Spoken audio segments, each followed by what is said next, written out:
नमस्कार दोस्तों, stock market की कल अर्निंग वीडियो में आपका स्वागत है। दोस्तों, आज मार्केट जैसा कि आपको पता है कि 350 पॉइंट का गैप अप ओपन हुआ और उसके बाद काफी टाइम तक मार्केट ये 5 मिनट की रेंज के अंदर चलती रही। जो हम लोगों का कल का एनालिसिस था उसका कोई भी मतलब नहीं रहा। रीजन ये है कि मार्केट सारे लेवल्स के ऊपर जाकर ओपन होती है और मार्केट पूरा दिन इसी लाइन में चलती है। दिन का पहला ट्रेड हम लोगों ने यहाँ पर प्लान किया था, जो कि अपने टारगेट के लिए इजीली आ भी गया था और ठीक-ठाक पॉइंट यहाँ पर बन गए थे। फिर उसका देखिए लंबे कंसोलिडेशन के बाद आज हमारा जो डिस्क वाला सेटअप था, जो कि हमको हमेशा बॉटम पर ही एंट्री देता है, वो बिल्कुल साइलेंट था। इस जगह पे हमको एक थोड़ा-सा सिग्नल दिखा था और दूसरा इस कैंडल पर। इस जगह पे बहुत कन्विंसिंग सिग्नल था, इसलिए थोड़ा-सा माइंड बायस हो गया था। रीजन ये है कि मार्केट अपने इस लेवल के लिए भी नहीं आई थी और जब भी मार्केट, मैं क्यों बोलता हूँ कि जब एक्सट्रीम गैप अप या गैप डाउन खुल जाता है तो मार्केट ट्रैप बहुत करती है। तो वैसे ही आज मार्केट ने भी हम लोगों को ट्रैप किया। रीजन ये कि फिर यहाँ पर मार्केट नीचे के लिए गई और यहाँ से फिर जब आई तो यहाँ पर ये मेरा कॉन्फिडेंस हाई हो गया और ये मैंने बोला कि फिफ्थ रिट्रेसमेंट के 0.236 के ऊपर हम लोगों का ट्रेड प्लान होगा और उसके बाद मार्केट ये जाकर फिर इस स्विंग का 50% आकर रिटेस्ट करके ये ऊपर निकलती है। मोस्टली अगर ये रेंज बड़ी बनी होती है 250 प्लस या फिर 300 प्लस, तो वहां पर हम लोग फिर 0.38 के लिए या 0.5 के लेवल के लिए बैठते हैं। लेकिन यहां से यहां तक मार्केट की रेंज बहुत ज्यादा बड़ी नहीं थी, इसलिए मैंने थोड़ा सा अपनी एक्सपेक्टेशन को ज्यादा रखा और हमने अपने टारगेट को रखा कि मार्केट 0.61 के लिए आएगी। लेकिन यहां पर हमारा निफ्टी 50 0.61 के लिए नहीं आया, लेकिन निफ्टी बैंक और सेम टाइम पर हमारा निफ्टी फ्यूचर ये दोनों 0.61 पर आकर और उन्होंने यहीं से रेजिस्टेंस लेकर नीचे का डाउनफॉल दे दिया और उसकी वजह से फिर हमारा ये मार्केट भी नीचे गिरने लगा और इस जगह पे मैंने फिर बोल दिया कि ट्रेड से क्विट कर जाओ, इसका कोई मतलब नहीं है। और यहीं पर 2:50 में मैंने अपना लाइव स्ट्रीम बंद कर दिया। लाइव स्ट्रीम की ड्यूरेशन में मैं बोल रहा था कि मेरा जो मैक्सिमम व्यू है वो यहाँ पर इस लेवल के लिए 800 790 के लिए और यहाँ पर आप देख सकते हैं कि मार्केट वन गो में यहाँ तक आकर इसने कितने पॉइंट बनाए। इसने आज के हाई से लो तक कितना 193 पॉइंट फाइनली मार्केट ने अपनी रेंज पूरी कर दी। तो यहां पर आपको एक चीज अब ये समझ में आ रही होगी कि क्यों हर मैच्योर ट्रेडर कहता है कि जब मार्केट एक्सट्रीम गैप अप या गैप डाउन हो जाए तो फिर बहुत ज्यादा ट्रेडिंग के या ट्रेड नहीं ढूंढने चाहिए। पहली चीज। दूसरी चीज जो मैं बोलता हूं कि डे रेंज बहुत इंपॉर्टेंट होती है, वो आप यहां पर भी देख सकते हैं कि मार्केट ने 193 194 पॉइंट का मूवमेंट इंट्राडे में कर दिया और फाइनली इस लेवल से इस लेवल तक आ गई। लेकिन यहां पर जो हमारी कैलकुलेशन थी उसके हिसाब से ये ट्रेड इस लेवल की जगह उससे थोड़ा पहले ही जो दिन का हमारा दूसरा ट्रेड था 943, जबकि मेरा जो टारगेट था वो 954 था। 8-10 पॉइंट से यहां से टर्न कर गया।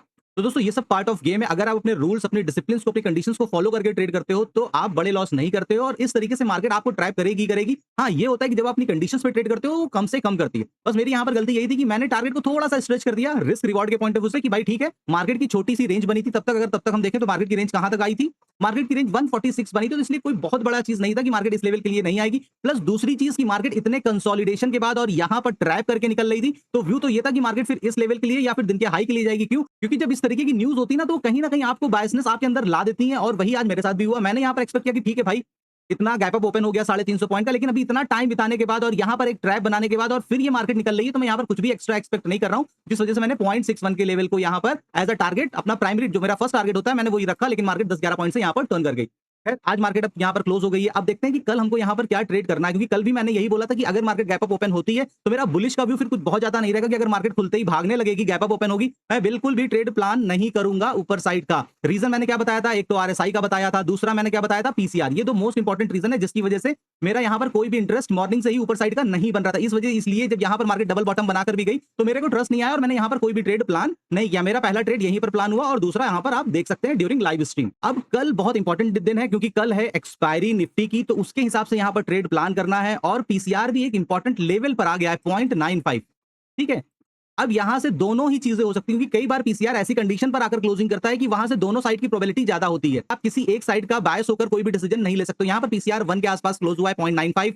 अगर हम न्यूज के पॉइंट ऑफ व्यू से देखें तो पीसीआर को यहीं से पलट जाना चाहिए और कल मार्केट यहीं से ऊपर जाएगी जिस तरीके से ये न्यूज डेवलप करेगी। दूसरा ये है कि अगर मार्केट ने डिसाइड कर लिया कि नहीं, अब न्यूज को उसको जो भी डिस्काउंट कराना था इसने आज गैप अप में करा लिया, तो फिर यहां से पीसीआर हमारा डिक्रीज होते हुए 0.5 और 0.4 की ओर बढ़ेगा। तो ये जो सिनेरियो आता है पीसीआर का, ये बड़ा डाउटफुल होता है। अगर ये न्यूज का इंपैक्ट नहीं होता तो मैं ये बोलता कि कल मार्केट यहां से एक नीचे का पहले मूव देगी। अगर अर्ली मॉर्निंग ऊपर जाती है तो फिर सेकंड हाफ में एक डाउन साइड का बढ़िया मूव हमको देगी। अगर अर्ली मॉर्निंग नीचे जाती है तो सेकंड हाफ में ऊपर का हमको बढ़िया मूव देगी। लेकिन पीसीआर यहां पर जिस तरीके से क्लोज हुआ है और जिस तरीके से मार्केट की कंडीशंस अभी चल रही है, जो न्यूज का इंपैक्ट चल रहा है, उसकी वजह से अभी यहां पर कुछ भी क्लियर बोलना थोड़ा सा डाउटफुल है। इसलिए मैं यहां पर अभी कुछ भी अपने जजमेंट नहीं दूंगा क्योंकि मार्केट यहां से दोनों साइड बहुत इनफ चांस है कि पलट सकती है। तो ऐसे में हमको क्या करना चाहिए, ऐसे में हमको अपनी कंडीशंस पे ट्रेड प्लान करना चाहिए। अगर कल फिर से मार्केट गैप अप या गैप डाउन ओपन होती है तो हमको वही अपने डिसिप्लिन को फॉलो करना है।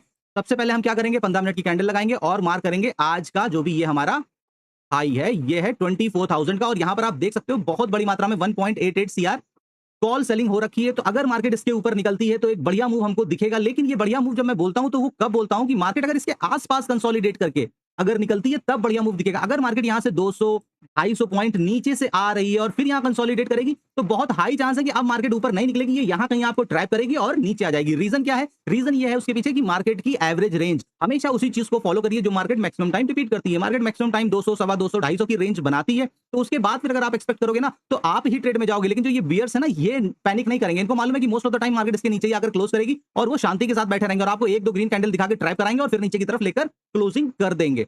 तो बहुत होशियारी के साथ ये लेवल बहुत इंपॉर्टेंट है कल के इंट्राडे के पॉइंट ऑफ व्यू से। दूसरा, ये जो हमारा लेवल आ गया है नीचे का, इसको भी हम देख लेते हैं। ये है हमारा लेवल। अब हम इसको फाइनली कर देंगे 780। अब ये कल का लो भी नहीं है, मतलब लोस को एक बार चलिए मार कर लेते हैं, लेकिन मेन लेवल यहां पर ये होने वाला है 780-90। अगर मार्केट यहां कहीं पर आकर और यहां से टर्न करती है तो हमको दिन की एक बढ़िया कंडीशन ट्रेड करने के लिए मिलेगी। दूसरा ये जोन, क्योंकि अगर आप देखेंगे ना तो फर्स्ट हाफ में मार्केट इस लेवल को होल्ड कर रही थी, फिर ब्रेकडाउन किया, फिर ये रेजिस्टेंस लिया, फिर ये रेजिस्टेंस लिया और ये फिर मार्केट नीचे की तरफ आ गई। तो ये लेवल भी एक इंपॉर्टेंट लेवल यहां पर होने वाला है। अब देखना यह है कि मार्केट कल ओपन कहां पर होती है। अगर मार्केट फिर से गैप अप ओपन हो जाती है या गैप डाउन ओपन हो जाती है तो पहले मार्केट को एक टाइम दीजिए, उसके बाद ही यहां पर ट्रेड प्लान करिए। अब अगर हम आज की क्लोजिंग के हिसाब से देखते हैं तो यहां से अगर मार्केट जाती है तो यहां तक एक 154 पॉइंट ऊपर 24,086, यानी कि जो ऊपर का मैक्सिमम व्यू है वो है 24,100 का एज पर आर क्लोजिंग। ये हमारा ऊपर का एक स्ट्रॉन्ग रेजिस्टेंस की तरह काम करते हुए हमको दिखेगा। सेम अगर हम नीचे के लेवल्स की बात करें तो यहां पर दो चीजें हो सकती हैं कि मार्केट अगर यहां पर नीचे आती है तो ये जो गैप अप ओपन हुआ है, मार्केट ये गैप फिल अप करने के लिए इस लेवल तक आ सकती है। और ये जो आप पर्पल लाइन देख रहे हैं ये पिछले वीक का, यानी कि जो लास्ट मंडे टू फ्राइडे था, ये उसका हाई लेवल है, प्लस यहीं से मार्केट गैप अप ओपन हुई है, तो ये एक बहुत इंपॉर्टेंट लेवल नीचे का है। लेकिन आज की हम अगर क्लोजिंग से इस लेवल तक देखते हैं, हाँ, तो 220 पॉइंट यानी कि बहुत हाई चांस है। और पीसीआर भी हमारा कहां पर है? बिलो 1 है, यानी 0.95। तो बहुत हाई चांस है कि कल मार्केट पहले इस लेवल के लिए आए और यहां तक आते आते पीसीआर हमारा फिर हमारी रेंज में आ जाएगा 0.5, 0.4 और फिर यहां से मूव एक अप साइड का हमको देखने को मिलेगा एटलीस्ट 0.5 के लेवल के लिए। अब डिपेंड करता है कि मार्केट यहां पर कहां पर ओपन होती है। ये लेवल बहुत इंपॉर्टेंट है मल्टीपल चीजों से, क्योंकि लास्ट वीक का हाई है, प्लस जो फ्राइडे को मार्केट क्लोज हुई थी ये उसका भी हाई है। ठीक है, तो ये लेवल दो पॉइंट ऑफ व्यू से बहुत ज्यादा इंपॉर्टेंट है। इसके नीचे अगर मार्केट ट्रेड करना स्टार्ट करेगी तब दिक्कत है। मान लीजिए कि मार्केट कल गैप डाउन ओपन होती है 680 के आसपास और वो इस लेवल के नीचे आके अगर ट्रेड करने लगेगी तो फिर से वो ट्रेडर्स को कंफ्यूज करेगी। और बेस्ट मूव यहां पर यही होगा कि मार्केट अर्ली मॉर्निंग पहले इसी रेंज के अंदर खुले और फिर ये धीरे धीरे करके इस लेवल तक आए और उसके बाद यहां टाइम बिता। अगर अर्ली मॉर्निंग मार्केट यहां पर आती है और इस लेवल को होल्ड करती है तो उसने गैप भी फिलअप कर लिया होगा पिछले महीने, लास्ट वीक के हाई के लेवल को भी इसने टेस्ट कर लिया, तो फिर यहां से एक बढ़िया मूवमेंट हमको अप साइड का 100-125 पॉइंट का तो एटलीस्ट देखने को मिलेगा। तो मेरा मैक्सिमम व्यू नीचे का यही है 650 का और ऊपर जो मैंने आपको बताया वो है 24,100 का एज पर आज की क्लोजिंग। बाकी मार्केट इंट्राडे में कितना गैप अप गैप डाउन खुल रही है ये इसने सब ट्रेडर को परेशान किया है, किसी एक ट्रेडर को नहीं। सारे ट्रेडर इस गैप अप गैप डाउन की वजह से परेशान है। तो उस कंडीशन में आपको सिर्फ अपने रूल्स अपनी कंडीशंस पे ट्रेड करना, आप इसको ही कंट्रोल कर सकते हो। मार्केट को आप कंट्रोल नहीं कर सकते हो ना, आप ट्रेड लेने के बाद वो आपको टारगेट देगी कि नहीं देगी आप उसको भी कंट्रोल नहीं कर सकते हो। आपके कंट्रोल में क्या है? अगर आपने अच्छा टाइम मार्केट को दिया है, आप समझ रहे हो, सीख रहे हो, तो आप इतना समझ गए हो कि आपके कंट्रोल में सिर्फ आपके रूल्स, आपकी डिसिप्लिन, आपकी कंडीशन और आपका स्टॉप लॉस होता है। इसके बाद मार्केट बिल्कुल फ्री है। अगर मार्केट यहां से 0.61 से पहले ही 10 पॉइंट पहले ही टर्न करके नीचे की तरफ आ गई तो आप यहां पर किसी को कंप्लेंट नहीं कर सकते। आपको पता होना चाहिए कि आप कहां पर गलत हो रहे हो और किस हद तक गलत हो रहे हो और कहां पर एग्जिट करना आपके लिए सेफ्टी वाला होगा, जो कि हमने यहां पर इसलिए किया। और उसके बाद फिर मैंने लाइव स्ट्रीम क्लोज भी कर दी। मैंने कहा कोई मतलब नहीं, जबकि नीचे का गैप बाकी था लेकिन मार्केट बाद में गई और उस गैप को उसने फिलअप किया। तो ऐसे दिन आएंगे, आप कभी नहीं कह सकते हो कि 300 के 300 दिन आपके ट्रेड सारे के सारे चलेंगे। ठीक है, तो उम्मीद करता हूं दोस्तों कि आपको मेरा एनालिसिस वीडियो अच्छा लग रहा हो। तो ऐसे लर्निंग वीडियोस देखने के लिए अगर अभी तक मेरे चैनल को सब्सक्राइब नहीं किया तो सब्सक्राइब कर लें। इस टाइम पे स्क्रीन के ऊपर मेरे टेलीग्राम कम्युनिटी का नाम आ रहा होगा, डिस्क्रिप्शन बॉक्स में भी लिंक दिया हुआ है, तो टेलीग्राम से जुड़े, बिल्कुल फ्री ऑफ कॉस्ट है। मैं जब भी लाइव आता हूं तो मैं वहां पर लिंक शेयर करता हूं और कोई भी इंपॉर्टेंट अपडेट होती है तो मैं उस कम्युनिटी पर शेयर करता हूं, तो उसके साथ आप लोग जुड़े। तो कल फिर मिलेंगे अगले नए वीडियो में नई जानकारी के साथ। तब तक के लिए नमस्कार।